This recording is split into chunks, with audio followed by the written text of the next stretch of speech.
Hello everyone, I welcome you in our YouTube channel. और आज हम बात करने जा रहे हैं अपनी बुक के चैप्टर नंबर 5 समकालीन दक्षिण एशिया के बारे में। हमें इस बुक चैप्टर में ये पढ़ना है कि दक्षिण एशिया है क्या, दक्षिण एशिया की विशेषताएं क्या है, यहाँ की समस्याएं क्या हैं। फिर हम यहाँ के देशों की राजनीतिक स्थिति के बारे में जानेंगे। इसके बाद हम देखेंगे कि भारत और दक्षिण एशिया के अन्य देशों के संबंध कैसे हैं, दक्षेश के बारे में जानेंगे और बात करेंगे साफ्टा की। तो चलिए शुरू करते हैं। सबसे पहले ये देखते हैं कि दक्षिण एशिया है क्या। तो जो एशिया का दक्षिणी क्षेत्र है उसे दक्षिण एशिया कहा जाता है, यानी एशिया महाद्वीप के दक्षिणी क्षेत्र को दक्षिण एशिया कहा जाता है। यहाँ पर मुख्य रूप से 8 देश आते हैं: भारत, नेपाल, पाकिस्तान, मालदीव, भूटान, श्रीलंका, बांग्लादेश और अफगानिस्तान। हमें ये याद रखना है कि दक्षिण एशिया में अफगानिस्तान को शामिल 2007 में किया गया था। आगे अगर हम देखें तो दक्षिण एशिया की विशेषताएं क्या है। देखिए, अगर हम भौगोलिक विशेषताएं देखें तो इस क्षेत्र के उत्तर में हिमालय की श्रृंखला है, दक्षिण में हिंद महासागर है, पूर्व में बंगाल की खाड़ी और पश्चिम में अरब सागर से घिरा हुआ ये क्षेत्र है, यानी इसके बीच के क्षेत्र को दक्षिण एशिया कहा जाता है। इतनी सारी विभिन्नताएं होने की वजह से यहाँ पर सांस्कृतिक और सामाजिक विभिन्नताएं भी भरी पड़ी, यानी इस क्षेत्र के अंदर सामाजिक और सांस्कृतिक विभिन्नताएं भी भरपूर हैं। राजनीतिक रूप से अगर हम बात करें तो यहाँ पर लगभग सभी देशों द्वारा लोकतंत्र का समर्थन किया जाता है। किसी भी देश की राजनीतिक प्रणाली स्थिर नहीं रही है। भारत और श्रीलंका आज़ादी के बाद से ही लोकतंत्र कायम करने में सफल रहे हैं, जबकि पाकिस्तान और बांग्लादेश में लोकतंत्र और सैन्य दोनों तरीके का शासन रहा है। नेपाल के बारे में बात करें तो 2006 तक यहाँ संवैधानिक राजतंत्र था और फिर लोकतंत्र आया, और मालदीव 1968 तक सल्तनत हुआ करता था और अब यहाँ पर लोकतंत्र है। अगर हम दक्षिण एशिया के देशों की समस्याओं की बात करें तो इन देशों के आपस में काफ़ी सारे विवाद हैं, जैसे कि सीमा विवाद, इसके अलावा नदी जल का विवाद, देश के अंदर ही विद्रोह चलते रहते हैं, देशों के अंदर जातीय संघर्ष है, यानी एक जाति दूसरी जाति से लड़ रही है, और इसके अलावा सभी देशों की आर्थिक स्थिति खराब है, यानी ये सभी विकासशील देशों की कैटेगरी में आते हैं। 1 बाय 1 हम हर देश के बारे में डिस्कस करेंगे। तो सबसे पहले शुरू करते हैं पाकिस्तान से। तो देखिए, जैसा हमें पता है कि पाकिस्तान 1947 में भारत से अलग होकर बना था। उस समय 2 क्षेत्र बने थे, एक पूर्वी पाकिस्तान और एक पश्चिमी पाकिस्तान। तो आज़ादी के बाद ही पाकिस्तान के अंदर अयूब खान के नेतृत्व में सैन्य शासन आया, यानी आज़ादी के तुरंत बाद यहाँ पर सैन्य शासन आ गया। अब जनता इससे नाराज़ थी और इस वजह से जनरल याहिया खान ने अयूब खान का तख्ता पलट कर दिया और खुद शासन में आ गए। इसके बाद 1971 के अंदर बांग्लादेश संकट आया, जिस वजह से याहिया खान हटे और वहाँ पर जुल्फ़िकार अली भुट्टो के नेतृत्व में लोकतांत्रिक सरकार आई। ये सरकार 1977 तक चली। उसके बाद जिया उल हक ने भी सरकार का तख्ता पलट कर दिया और फिर से पाकिस्तान में सैन्य शासन आ गया।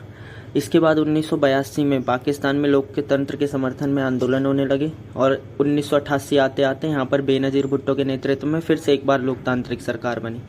पर ये सरकार भी ज़्यादा लंबे समय तक नहीं चली और 1999 में एक बार फिर से जनरल परवेज़ मुशर्रफ ने सत्ता पर कब्जा कर लिया। तो सबसे पहले अयूब खान आए, उसके बाद याहिया खान आए, फिर जुल्फ़िकार अली भुट्टो के नेतृत्व में लोकतांत्रिक सरकार, फिर जिया उल हक आए, सैन्य शासन, उसके बाद बेनज़ीर भुट्टो के नेतृत्व में लोकतांत्रिक सरकार, और फिर जनरल परवेज़ मुशर्रफ। इसके बाद देखिए कि आखिर जैसा कि हमने देखा यहाँ पर लोकतंत्र आया, सैन्य शासन आया, तो ऐसा आखिर हुआ क्यों।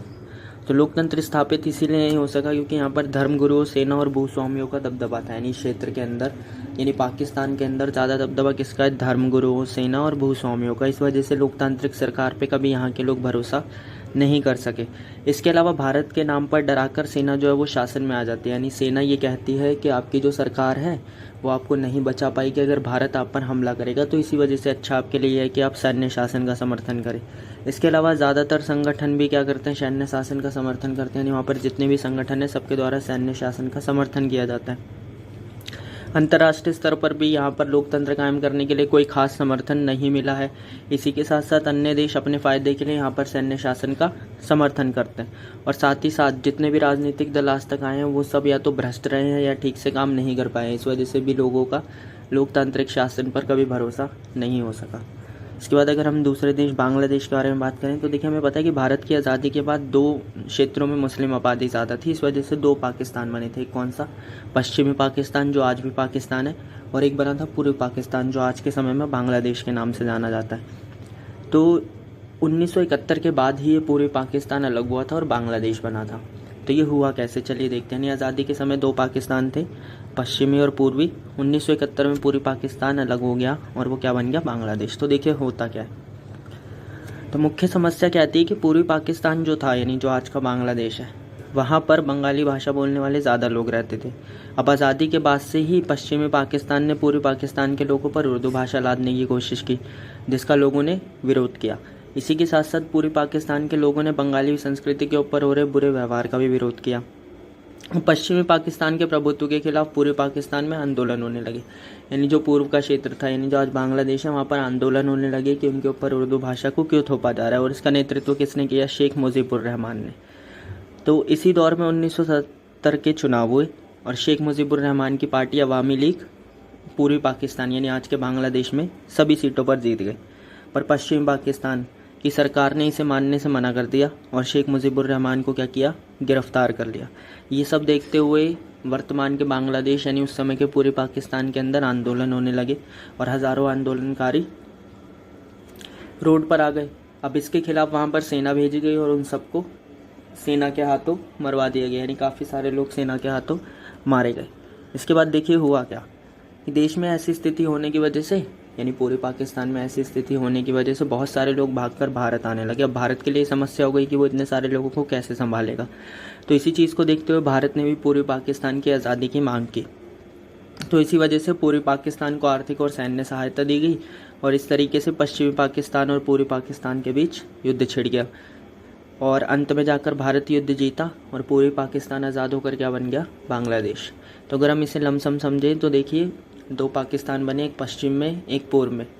पूर्व वाले पाकिस्तान जो था उसके ऊपर अत्याचार किए जा रहे थे, इस वजह से उन्होंने आंदोलन किया।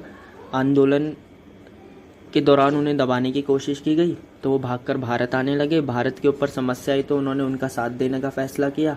इसी वजह से भारत पाकिस्तान का युद्ध हुआ, भारत जीत गया और पूर्वी पाकिस्तान नया देश बना, कौन सा, बांग्लादेश। चलिए आगे देखते हैं। आज़ादी के बाद बांग्लादेश में क्या हुआ, तो आज़ादी के बाद बांग्लादेश ने अपना संविधान बनाया और खुद को एक धर्मनिरपेक्ष, लोकतांत्रिक और समाजवादी देश बना दिया। 1975 में, यानी 1971 में आज़ाद हुआ था ये, उसके 4 साल बाद 1975 में शेख मुजीबुर रहमान ने संविधान में परिवर्तन किया और संसदीय प्रणाली की जगह अध्यक्षात्मक शासन प्रणाली अपना ली। अब शेख मुजीबुर रहमान ने अपनी पार्टी अवामी लीग को छोड़कर सभी पार्टियों को क्या किया, ख़त्म कर दिया। यानी एक तरीके से उन्होंने एक छत्र राज की व्यवस्था कर ली कि सिर्फ वही रहेंगे और कोई नहीं रहेगा। इस वजह से देश में तनाव बढ़ा और सेना ने बगावत कर दी। अब शेख मुजीबुर रहमान जो थे वो सेना के हाथों मारे गए और बांग्लादेश में सैन्य शासन आ गया। इसके बाद जियाउर रहमान ने बांग्लादेश नेशनल पार्टी बनाई और कोशिश की कि चीज़ें सामान्य हो जाए, पर ऐसा नहीं हुआ, इनकी भी हत्या कर दी गई। जियाउर रहमान के बाद फिर से HM इरशाद के नेतृत्व में सैन्य शासन आ गया। अब छात्रों ने इस सैन्य शासन का विरोध किया और 1990 के आसपास ही सैन्य शासन खत्म हो गया। तब से यहाँ पर क्या है, लोकतंत्र है। यानी पहले शेख मुजीबुर रहमान, उन्होंने संविधान में परिवर्तन करके खुद को काबिज करने की कोशिश की तो उन्हें हटा दिया गया, यानी सेना ने बगावत कर दी और सेना के हाथों वो मारे गए। इसके बाद कौन आए, सैन्य शासन। इस सैन्य शासन के बाद जियाउर रहमान ने स्थिति सुधारने की कोशिश की पर इनकी भी हत्या कर दी गई और जियाउर रहमान के बाद कौन आए, HM इरशाद। इसके बाद फिर शासन का विरोध किया गया, सैन्य शासन खत्म हुआ और इसके बाद फिर से किसकी स्थापना हुई, लोकतंत्र की। आगे देखते हैं, बात करते हैं नेपाल के बारे में। तो इतिहास के बारे में अगर हम बात करें तो नेपाल एक हिंदू राष्ट्र था और लंबे समय तक यहाँ पर संवैधानिक राजतंत्र रहा, यानी राजा भी हुआ करते थे और संविधान भी हुआ करता था। इसी दौर में नेपाल की राजनीतिक पार्टी और जनता लोकतंत्र की मांग करते रहे, यानी उन्हें पूर्ण लोकतंत्र चाहिए था, ठीक है, और राजा इन आंदोलनों को दबाता रहा। नेपाल की जनता ने अपनी कोशिशें जारी रखी और 1990 में राजा ने लोकतांत्रिक संविधान की बात मान लिया। उसने कहा कि चलो ठीक है, हम तुम्हें पूर्ण लोकतंत्र दे देंगे। अब इसी दौर के अंदर क्या हुआ कि नेपाल के अंदर माओवादियों का प्रभाव भी बढ़ा। माओवादी कौन होते हैं, जो चाइना से प्रभावित हैं और इसी के साथ साथ ये मानते हैं कि अगर तुम्हारे को आज़ादी चाहिए या अगर तुम्हारे को कोई भी मांग मनवानी है बेसिकली, तो तुम्हें लड़ाई झगड़े का तरीका अपनाना चाहिए। तो माओवादी और राजा की सेना के बीच संघर्ष होने लगा और इसी के बीच लोकतंत्र का समर्थन करने वाले लोग भी इसके अंदर शामिल हो गए। अब इस तरीके से नेपाल में त्रिकोणीय संघर्ष होने लगा, यानी 3 लोगों के बीच, राजा की जो सेना थी वो, माओवादी और इसी के साथ साथ लोकतंत्र समर्थक।